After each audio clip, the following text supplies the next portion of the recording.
পর্যন্ত কোনো মুসলমানকে দেখিনি ঈদের দিনে মসজিদের সামনে মাইক চালিয়ে দিয়ে নাচছে।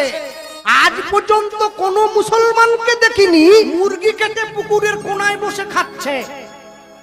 কালী পূজার বিসর্জনের দিন হিন্দুকে দেখেছি মাকে টলিতে তুলে দিয়ে মদ খেয়ে নাচতে নাচতে যাচ্ছে, বলে আসছে বছর নাকি আবার হবে। আমার বাড়ির পাশে একটু দূরে একটা মসজিদ আছে, আমি ভালো করে ঘড়ি ধরে মিলিয়েছি, সেটা দিনে 5 বার নামাজ পড়ে মুসলমান।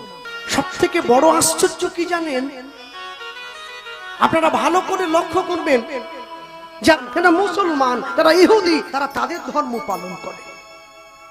আমার বাড়ির পাশে একটু দূরে একটা মসজিদ আছে, আমি ভালো করে ঘড়ি ধরে মিলিয়েছি, সেটা দিনে 5 বার নামাজ পড়ে মুসলমান। ভোর 5টায়, দুপুর 12টায়, বিকেল 3:30টায়, বিকেল 5টায়, সন্ধ্যে 7টায়। একদিন